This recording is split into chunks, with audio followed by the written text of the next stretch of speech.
What a surprise! The little jihadi now wants a fuck ton of money and written apologies for dismantling a clock and making it look like a bomb. Jesus Christ. Let's explore.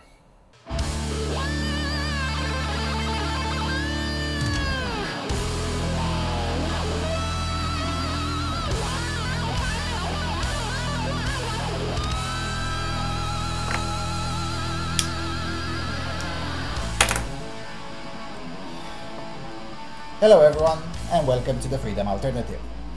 Now, I've stayed away from this Ahmed story because I perceived it as a very silly topic to begin with. I mean, he built something that resembled a bomb, and when closely examined, it was just a cheap clock torn apart to look more geeky. As far as I'm concerned, the entire story should have ended there. But because Ahmed has the politically correct skin color, the politically correct religion, and the politically correct sounding name, and he resided in a very politically incorrect region of the United States, namely in the great state of Texas, the story, of course, did not end there. As the saying goes on the left, never let a good crisis go to waste, the story was picked up by the cathedral media and turned into a national story. Now, the problem is that in doing so, the cathedral media also raised the interest of genuine skeptics, which led to very interesting revelations about this kid's family, which is anything but an honest family that was victimized by the big, oppressive, racist, white supremacist state of Texas.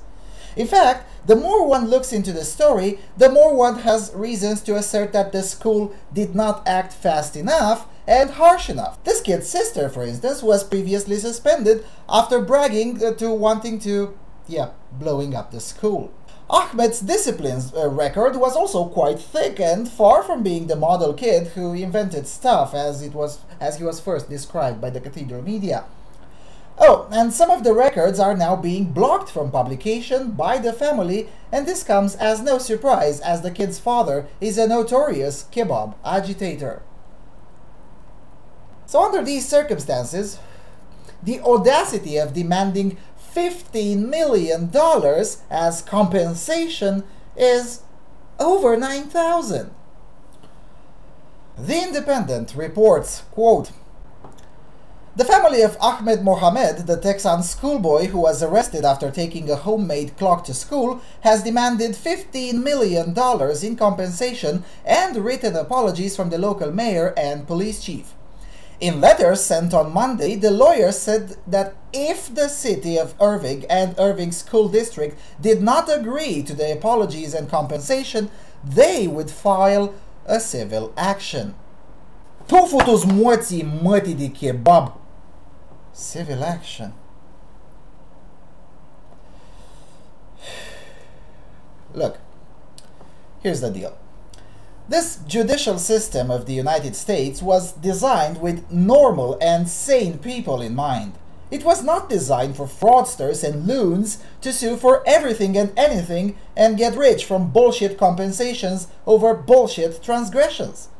If I were the judge, I would tell these lawyers and this family to kindly go fuck themselves, as this court of law is only for, well, law-abiding citizens whose loyalties lie with America and not with Qatar, where Ahmed and the company currently reside, as they chose the marvelous center of knowledge in Qatar over America.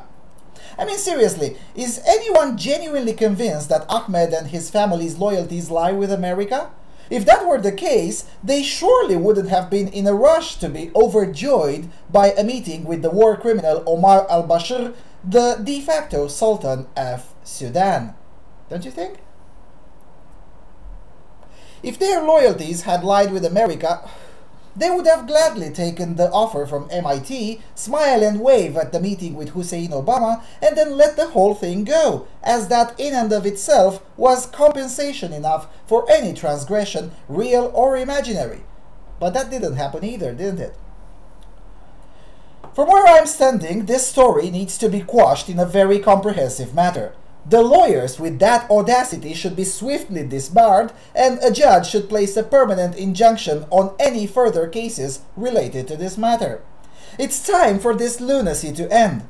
If such thing is worthy of 15 million bucks, then I guess the fact that people are being inconvenienced from having to identify themselves at, let's say, the DMV is worthy of at least 100k compensation, right? And I chose the DMV because it's a similar situation. You're pretty much compelled to be there and subjected to inconvenient questions.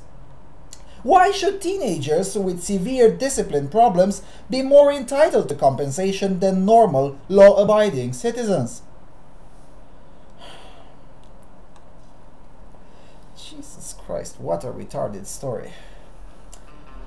Whatever, I'm done here. Thanks for watching, and I'll see you around.